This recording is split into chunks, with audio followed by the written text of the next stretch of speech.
ആയിരുന്നു. ഒരു ഡിഫൻഡറെ വെട്ടി ഒഴിഞ്ഞുകൊണ്ട് ഗില്ലിന്റെ നട്മക്കിലൂടെ നേടിയൊരു ഗോൾ. ആബ്സല്യൂട്ട്ലി ഒരു സ്റ്റണ്ണിങ് ഗോൾ തന്നെയായിരുന്നു. അദ്ദേഹത്തിന്റെ ആ ഗോളാണ് കേരള ബ്ലാസ്റ്റേഴ്സിനെ ഈ മത്സരത്തിലേക്ക് തിരിച്ചു കൊണ്ടുവരുന്നതിൽ നിർണായക പങ്ക്. ഏവർക്കും സ്പോട്ട് ഓപ്പയിലേക്ക് സ്വാഗതം. ഇന്ന് നമ്മൾ സംസാരിക്കാൻ പോകുന്നത് കേരള ബ്ലാസ്റ്റേഴ്സിനെ കുറിച്ച്. കേരള ബ്ലാസ്റ്റേഴ്സ് രണ്ടാമത്തെ മത്സരത്തിൽ അത്യുജ്ജൻ ഒരു വിജയമാണ് സ്വന്തമാക്കിയിരിക്കുന്നത്. അപ്പോ എന്താണ് ഈ മത്സരത്തിൽ നമുക്ക് തോന്നുന്നത് എന്നുള്ളതാണ്. ഒരുപാട് പ്രതീക്ഷകളുണ്ട്, അതോടൊപ്പം തന്നെ ഒരുപാട് നിരാശകളും തോന്നുന്നുണ്ട് എന്നുള്ളതാണ്.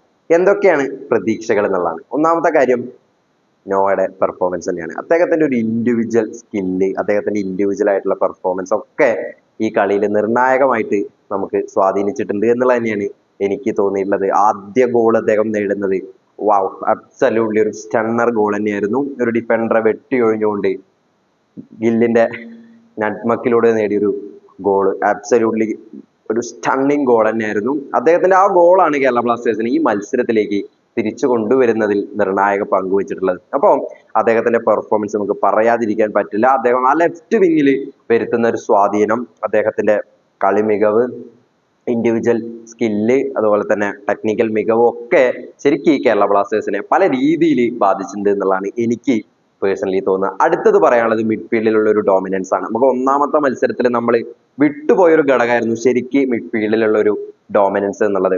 പലപ്പോഴും ഒരു തൂക്കിയേറ് ടാക്ടിക്സ് പോലെ നമുക്ക് പഞ്ചാബ് എഫ് സിക്കെതിരെ കാണാൻ പറ്റുമായിരുന്നു. പ്രത്യേകിച്ച് ലോ ബ്ലോക്ക് കളിക്കുന്ന ഒരു പഞ്ചാബ് എഫ് സിക്കെതിരെ നമുക്ക് അങ്ങനെ ഒരു തൂക്കിയേറ് ടാക്ടിക്സ് ശരിക്കും അവിടെ വർക്കായില്ല. അതിൽ നിന്ന് മിക്കായൽ സ്റ്റാറെ ശരിക്കും പഠിച്ചിട്ട് തന്നെയാണ് രണ്ടാമത്തെ മത്സരത്തിലേക്ക് വന്ന് എന്നുള്ളതാണ് എനിക്ക് പേഴ്സണലി തോന്നുന്നത്. അപ്പോൾ അദ്ദേഹത്തിന്റെ ഒരു മിഡ്ഫീൽഡിൽ വരുത്തിയുള്ള ഒരു ചേഞ്ചസ്, കൊയ്ഫിനെ ഒരു ഡിഫൻസീവ് മിഡ് ആക്കുന്നു, വിബിനെ ഒരു number 8 box to box player ആക്കുന്നു. നമുക്കറിയാം ഡാനിഷ് ഫറൂഖിനെ അദ്ദേഹം ഒരു അറ്റാക്ക് മിഡ്ഫീൽഡ് റോളിൽ കളിപ്പിക്കുന്നുണ്ട്. പലപ്പോഴും 4-4-2 റോളിൽ ഡിഫൻസിൽ വരുമ്പോൾ അദ്ദേഹം എതിർഭാഗത്തെ ഡിഫൻഡേഴ്സിനെ അറ്റാക്ക് ചെയ്യാൻ പോകുന്നു, പ്രസ് ചെയ്യാൻ പോകുന്നതൊക്കെ നമ്മൾ കാണാൻ പറ്റുന്നുണ്ട്. ഇപ്പോൾ അറ്റാക്കിങ്ങിലേക്ക് വരുമ്പോൾ ഒരു 4-2-3-1 ഫോർമേഷനിൽ വരുമ്പോൾ ഒരു AMF റോള്, പക്ക AMF റോള് കൊടുത്തുകൊണ്ടാണ് ഡാനിഷ് ഫറൂഖിനെ നമ്മൾ പലപ്പോഴും ഗ്രൗണ്ടിൽ കാണാൻ പറ്റുന്നുണ്ടായിരുന്നു. അപ്പോൾ മിഡ്ഫീൽഡിൽ നല്ല രീതിയിൽ ഡോമിനന്റ് ചെയ്യാൻ പറ്റി എന്നുള്ളതാണ് എനിക്ക് പേഴ്സണലി തോന്നുന്നത്. ഇനി അഡ്രിയാൻ ലൂണ വരുമ്പോൾ ഇതിൽ എന്തൊക്കെ ചേഞ്ചസ് വരും എന്നുള്ളതാണ് നമുക്ക് നോക്കി കാണാവുന്ന കാര്യം എന്ന് പറയുന്നത്. അടുത്തത് പറയാനുള്ളത് പ്രീതം കോട്ടാലിന്റെ ഒരു പെർഫോമൻസ് ആണ്. പ്രീതം കോട്ടാൽ നമ്മൾ പല ആൾക്കാരും പല രീതിയിൽ വിമർശിച്ചിട്ടുള്ള ഒരു താരമാണ് പ്രീതം കോട്ടാൽ. എന്തിനാണ് ഈ താരത്തെ ഈ ടീമിൽ ഉൾപ്പെടുത്തിയിരുന്നത്? പക്ഷേ അദ്ദേഹത്തിന്റെ ഒരു കംബാക്ക് മത്സരമായിട്ട് നമുക്ക് ഈ മത്സരത്തെ വിലയിരുത്താൻ പറ്റും. അദ്ദേഹത്തിന്റെ പല ടാക്കിളുകളും, അദ്ദേഹം ഗോളൊന്ന് ഉറപ്പിച്ച പല അവസരങ്ങളിൽ സേവ് ചെയ്യുന്നതൊക്കെ നമ്മൾ കാണുന്നുണ്ടായി. അപ്പോൾ പ്രീതം കോട്ടാലിന്റെ ഒരു കംബാക്ക് കൂടി നമുക്ക് ഈ മത്സരത്തിൽ കാണാൻ പറ്റും. എന്തുകൊണ്ടാണ് പ്രീതം കോട്ടാലി ഈ ടീമിൽ ഉൾപ്പെടുന്നത് എന്നുള്ളത് ഒരിക്കൽ കൂടി കേരള ബ്ലാസ്റ്റേഴ്സ് ആരാധകരോടും ഇന്ത്യൻ ആരാധകരോടൊക്കെ വിളിച്ചോതുന്ന ഒരു മത്സരം കൂടിയായിട്ട് ഈ മത്സരം മാറിയിട്ടുണ്ട് എന്നുള്ളത് തന്നെയാണ് പറയാനുള്ളത്. അടുത്തത് സച്ചിൻ സുരേഷിന്റെ ഒരു പെർഫോമൻസ് ആണ്.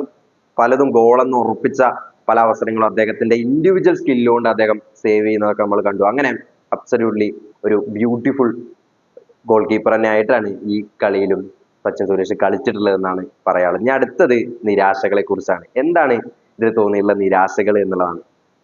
പലപ്പോഴും നമുക്കറിയാം നോവയിൽ കൂടുതൽ ഡിപ്പെൻഡ് ആവുന്നത് ചില പ്രശ്നങ്ങൾ വരുത്തോ എന്നുള്ളതൊരു പ്രശ്നം എനിക്ക് തോന്നിയിട്ടുണ്ട്. കാരണം നോയെ നമ്മൾ പലപ്പോഴും കളി മുഴുവൻ മെയിൻറ്റെയിൻ ചെയ്യുന്നത് നോയാണ്. ഇപ്പൊ അഡ്രിയാൻ ലൂണയുടെ അഭാവത്തിലാണ് നോയ്ക്ക് ഇത്രത്തോളം ഒരു ഓവർലോഡ് കിട്ടിയിട്ടുള്ളത്. അപ്പോൾ അദ്ദേഹത്തിന് പരിക്കാവോ, അതുപോലെ തന്നെ അദ്ദേഹത്തിന്റെ ടാക്ടിക്കലി അദ്ദേഹം കുറച്ചുകൂടി താഴെ പോവോ എന്നുള്ള ഒരു ഭയമൊക്കെ എനിക്കുണ്ട് നോവയ്ക്ക്. അത് നമ്മൾ കൂടുതൽ പ്രഷർ കൊടുക്കുന്നതിന്റെ ഒരു പ്രശ്നം കൊണ്ട് മാത്രമാണ്. അപ്പോൾ അങ്ങനെ ഒരു നോയിൽ കൂടുതൽ ഡിപ്പെൻഡ് ആവുന്നുണ്ടോ എന്നുള്ളൊരു പ്രശ്നമുണ്ട്. അപ്പോൾ മറ്റുള്ള പ്ലേയേഴ്സിനെ നമ്മൾ അതിനനുസരിച്ച് കൊണ്ടുവരേണ്ടതുണ്ട്.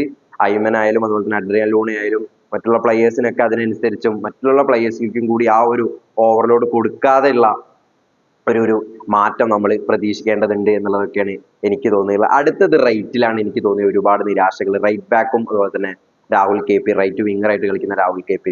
റൈറ്റ് ബാക്ക് സന്ദീപ് സിംഗിന്റെ ഒരു മിസ്റ്റേക്കിൽ നിന്നാണ് നമ്മൾ ആദ്യ ഗോൾ കൺസിഡർ ചെയ്യുന്നത്. അതുപോലെ തന്നെ രാഹുൽ KPയുടെ ഒരു പെർഫോമൻസ്, മിക്കായൽ സ്റ്റാറുടെ കീഴിൽ അദ്ദേഹത്തിന് പറ്റിയ ഏറ്റവും നല്ലൊരു പ്ലെയർ ആണ് രാഹുൽ KP. പക്ഷേ അദ്ദേഹം ആ ഒരു അവസരം മുതലാക്കുന്നുണ്ടോ എന്നുള്ളൊരു ചോദ്യം എനിക്കുണ്ട്.